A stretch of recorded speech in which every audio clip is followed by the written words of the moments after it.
Live from KSAT 12, the news at 5:30 starts right now. Up first at 5:30, Bexar County Sheriff's deputies are still searching for two men they say rammed into one of their vehicles during a call on the far west side. It all started this morning off of Coriander Bend, but the crime scene ended up in a cul-de-sac on Fort Mason. Japhanie Gray has the latest on their search efforts.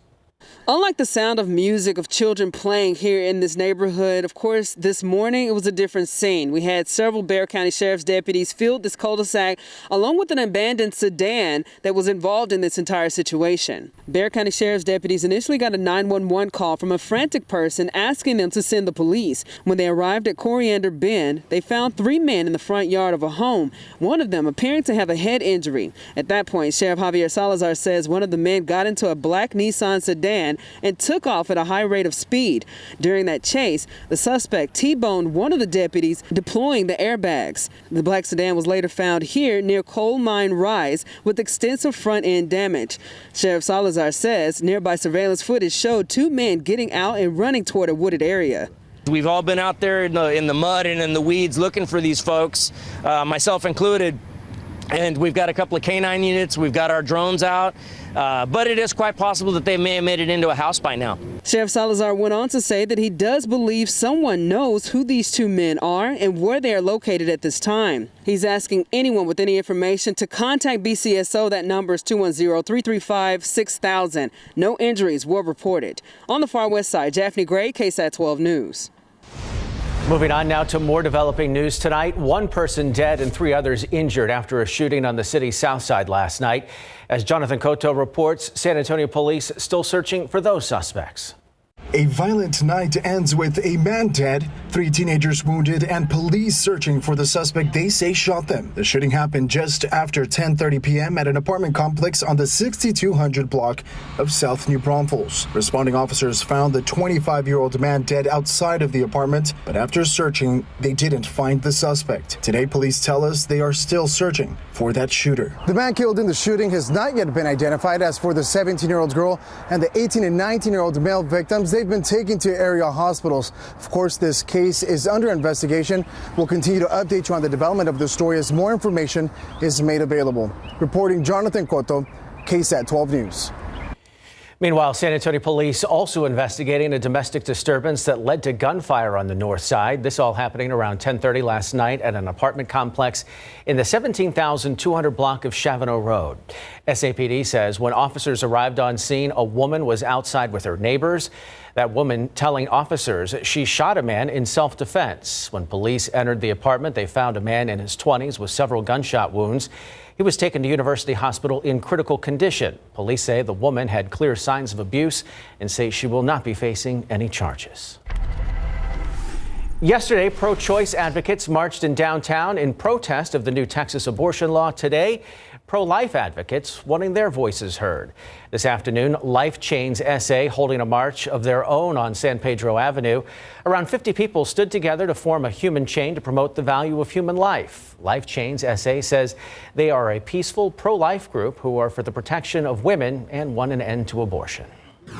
We need to save our nation. We need to do our part to save our nation. And we have to be courageous. We can't be afraid. We need to stand up and be strong. This was the 34th year Life Chains SA held this event. Moving on now to stories making headlines across the nation today. Oil from a major spill along the coast of California has now been stopped. That's after a spill of about 3,000 barrels of oil was reported yesterday about 5 miles off the coast of Huntington Beach. The spill is roughly 126,000 gallons of post-production crude. It was caused by a breach connected to an oil rig operated by Beta Offshore, which is a subsidiary of Houston-based Amplify Energy. The CEO of Amplify Energy said at a news conference in Long Beach that the breach has now been shut off and the remaining oil is being suctioned out. Now to the latest on the COVID-19 pandemic. Throughout the summer, the Delta variant has fueled a surge in cases. As a number of cases and hospitalizations has started to decline, Dr. Anthony Fauci continues to stress the importance of vaccines. Here's ABC's Phil Lipoff with the details. For the first time in more than 3 months, the country is starting to see a decline in coronavirus-related hospital admissions and daily cases. But Dr. Anthony Fauci warning we're not out of the woods yet. We certainly are turning the corner on this particular surge, but we have experience over now close to 20 months of surges that go up and then come down and then go back up again. He says there is a very effective way to keep those surges down. Get people vaccinated. There are a number of vaccine mandates across the country. New York City school teachers and employees must show proof of vaccination or they'll not be allowed to return to work Monday. In Connecticut, state employees have until midnight tomorrow to show proof of vaccination or agree to weekly testing. Those who don't will be placed on unpaid leave. There'll be some people who say, hell no. And I'm sorry, but that means you're not safe. You're not safe to the people around you, and you're not safe for the people you're treating, and they cannot come into work. The National Guard standing by to fill in potential vacancies. California now the first state that will require COVID-19 vaccines for children once they're fully approved by the FDA. We want to end this pandemic. We are all exhausted by it. Many health experts support these mandates. Throughout, years and years, decades, we have made it a requirement for children to get into schools, to get different types of vaccines. So when people treat this as something novel and terrible, it isn't. There are approximately 70 million Americans who are not vaccinated. Joe Gammon spent 2 months in the hospital. The trauma that I experienced from catching COVID. I had died 5 times, and luckily I was revived. He's urging those who are hesitant about the vaccine to at least have a conversation with their doctor. Phil Lipoff, ABC News, New York. Meanwhile, back here at home, Tri-Point YMCA hosting a vaccine clinic offering the Pfizer and Johnson & Johnson shots.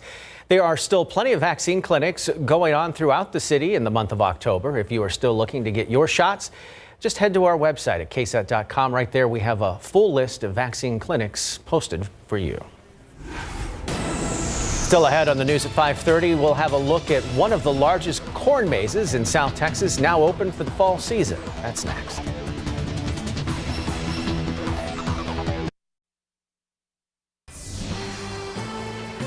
Well, it is finally October, and that means all things fall, even though it doesn't feel like it outside right now. If you are looking for somewhere to take the kids to get into the spirit of the season anyway, one of South Texas' largest corn mazes is now open. Take a look. The Traders Village Corn Maze opening this weekend to kick off their 4th year. The corn maze is on 10 acres of land and features 3 different trails. One of them is almost 3 miles long. The corn maze is open on weekends throughout the month of October and into November. And speaking of fall, the neighborhood social networking site Nextdoor has just launched its annual Halloween treat map. The company is urging people to use the map to share their plans for the holiday. This year, they partnered with Reese's brand to guarantee more treats than tricks. The site says if you plan on handing out treats, then put a candy icon next to your home. If you are decorating, use the haunted decor icon, and to attract fright seekers. And if you're doing both, select the ghost icon. I guess I got to put a ghost next to mine. Katie. Yeah, I hope my husband's watching because this is our first Halloween in a house, and he has asked me so many questions. He's like, what do we do with trick-or-treating? What time does it start? Whenever the first one comes to your door. Have plenty of candy. I was like, I think you just need to plant yourself somewhere that evening and be ready for plenty of kiddos. The aquifer today is up half a foot to 660.3. We always like to see that. Now, we had a really nice pollen count yesterday. All of these allergens were low, but some changes today. Molds are high, ragweed is moderate. At least fall elm is still low on this Sunday. A couple showers out there now. Lower humidity this week. We'll talk about it and get you ready for the week ahead. Coming up next. Definitely not great weather for a fall adventure. A lot of humidity out there. You have promised some drier air coming in. When can we expect that, Katie? You'll notice it tomorrow morning, and then it'll really settle in during the day tomorrow, and we'll get to enjoy it all week long. So it will be warm, but the air will be dry, and that's good. We'll take it for this time of year. 88 out there now. It has been a warm afternoon, and humidity is still on the higher side, but our dew point numbers, they are starting to fall, and they'll continue to fall into the day tomorrow. But a nice sky here in town. We've got a good mixture of some lower and some higher clouds. Those higher thin clouds, cirrus clouds, are streaming in from the west. Those lower clouds moving in from the north. We have had a little rain today, mainly west of I-35, and even now a couple of little showers are still trying to hang on. One just to the south of Rock Springs, one just north of Brackettville and Highway 90. And if you're watching us in Dilley, you've got a little rain just north of town right along 35. This shower will continue to drop south, so Cotulla, I'll keep my fingers crossed for you. Maybe a few yards can squeeze out a few drops of rain this evening. Generally speaking, though, any of this very, very stray shower activity will continue to fizzle out this evening. These showers have popped up along what is a very weak and kind of hard to pinpoint frontal boundary that has been slowly dropping through today. Now, this front is weak and it doesn't have cool air behind it. You see, not a big change in our temperatures. 92 in Pleasanton, 88 at the airport.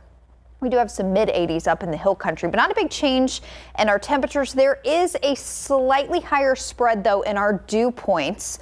Up in the hill country, dew points are starting to fall into the upper 50s. Along Highway 90, they're generally in the mid-60s, and then farther south, upper 60s and even some 70s, with the exception of Cotulla's dew point. That may be a little error there with the sensor. So this front that is slowly dropping through will be pulling in some drier air over the next 12 to 24 hours. So even tomorrow morning, I think a lot of us will notice that the air is not going to be quite so muggy, especially along and north of Highway 90. It still may feel kind of humid south of the Highway 90 corridor, Cotulla over to Beeville. But look what happens through this time tomorrow. Dew points for everyone start to fall into the 40s. That is feeling nice and dry. And this is going to be the start tomorrow of what is going to be a very comfortable week. So once our dew points drop on Monday, they're going to stay low all week long in the 40s and 50s all the way through the start of next weekend. But look what happens by next Sunday, this time in a week, dew points jump back up. So we'll get to enjoy almost a full week of some drier air here in south central Texas. As I show you the planning forecast, though, it's not necessarily going to be much cooler out there, just less humid and more comfortable. So drier air in place, that will go hand in hand with no chance of rain in the forecast this week. So if you need to do some work outdoors, this is going to be a good week to get it done, a good week to get your car detailed as well, because we are heading into a dry stretch here. Each day this week, no rain, just some high thin clouds here or there. There will be some rain both off to our east and to our west, but things will be dry, not only for us here in south central Texas, but also for a good portion of the state. And let's just go ahead and call a good forecast for our Friday night football games this week. We always like to see that.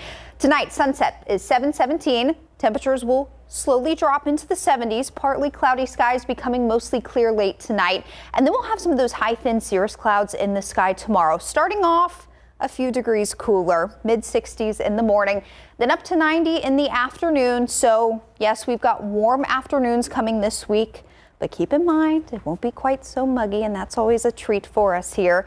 And I don't have much cool air in the forecast at all over the next 7 to 10 days. No signs of a strong cold front just yet. We'll keep you updated. Tim?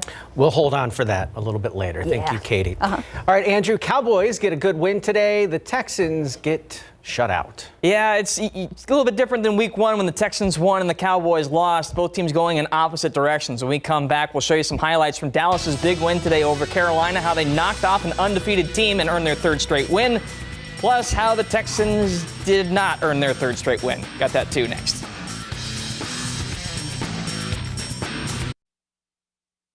Pro football coverage, powered by Davis Law Firm. The Dallas Cowboys going for their third straight win this afternoon at home against undefeated Carolina, and the boys march right down the field on their second possession. Ezekiel Elliott caps a 9-play, 70-yard drive with this 1-yard touchdown run, and it's 7-0 Dallas.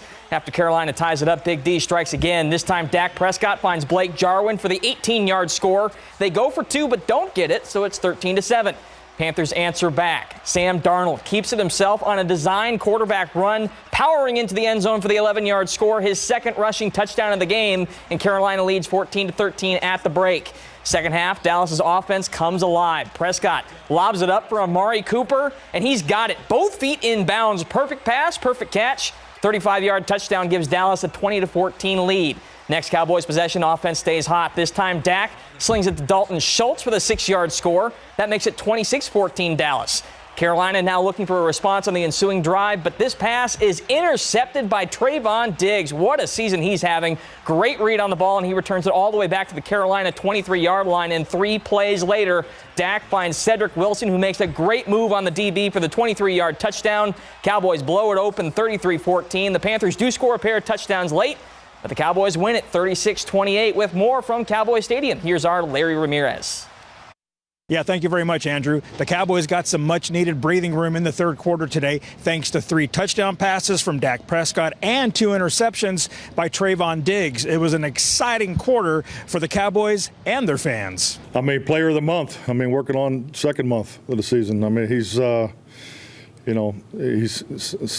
playing with phenomenal confidence. Obviously took the big responsibility today, watching their top receiver and deliver with two huge plays there in the second half. So playing at a very high level right now. I mean, honestly, that's Diggs. I mean, some of these interceptions he's getting, I learned long ago in the spring not to try him on those routes and those plays. So when he gets interceptions, I almost laugh. Like, yeah, I understand. I go back to, I want to say last year training camp when he picked me off in back-to-back 2-minute drills, and I knew then that there's certain routes and certain concepts that you've got to know where he is, and you've got to know his position. And he's just a hell of a player, and he's going to continue to get interceptions just because of the way he studies, because of the way he goes about the game. Tonight on Instant Replay, we're going to talk about Ezekiel Elliott's big game, and of course, we're going to talk more about Trayvon, the interception machine. Andrew, back to you. All right, thank you, Larry. The Houston Texans hit the road to take on the juggernaut Bills on a rainy afternoon in Buffalo. First quarter gave you a glimpse of 2 teams going in different directions. Houston actually intercepts Josh Allen on his first pass attempt of the game. That's Lonnie Johnson Jr. cutting back and finding some room along the sideline. He's out of bounds near the 10-yard line, so great starting field position for the Texans offense. But 4 downs later, on 4th and 2, the Texans roll the dice and go for it. And Davis Mills' pass is tipped and falls incomplete. No points out of a great scoring opportunity. Later in the first quarter, Texans have the ball again, but this time Mills' pass is picked off by Tremaine Edmonds at the 27-yard line, and all Buffalo does is march right down the field. 9 plays later, Allen finds Dawson Knox for the 25-yard touchdown, and the Bills now lead 7-0. They were up 16-0 at the break. From there, it just gets ugly. Mills throws 4 interceptions on the day, and Houston falls 40-0. Head coach David Culley blamed himself after the loss. Texans will play the Patriots next week. UTSA football is still getting votes in the latest AP Top 25 poll. 11 votes this week. Roadrunners defeated UNLV at home yesterday evening, 24-17, to remain undefeated at 5-0. Quarterback Frank Harris threw for 278 yards and a pair of touchdown passes, including the eventual game winner, a 31-yarder to DeCorian Clark in the fourth quarter. Clark posted 109 receiving yards and that score. The defense held up its end of the bargain as well, recording 2 interceptions, recovering a fumble, and sacking the Rebel quarterback 6 times. But the team does know they can play better, and head coach Jeff Traylor echoed those sentiments after the game. You know, I'd be lying if I gave you all the culture talk triangle. We don't look at that stuff, but it's easier to coach on a lot of mistakes after a win than it is after a loss. They're kids, right? And they like to have success in life, just like we all do. What's crazy, we have a disappointed locker room right now because we didn't play up to our standard. And that's when you know you're coaching a bunch of mature kids that believe in the triangle. But we got a lot to clean up, and we're battle tested. And we've been to Illinois on the road. We've been to Memphis on the road.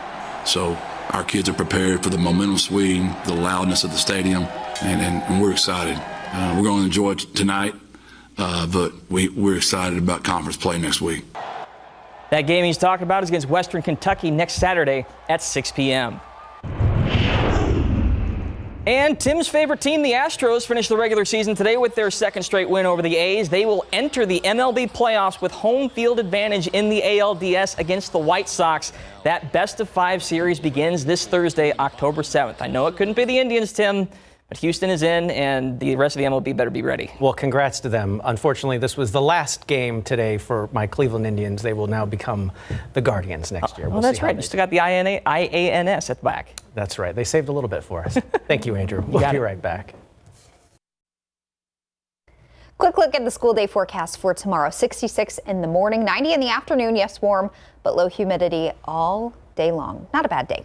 Tim? Could be worse. Thank you, Katie, and thank you for watching. We'll see you back here for the Night Beat tonight at 10. Until then, have a good evening. Be safe out there.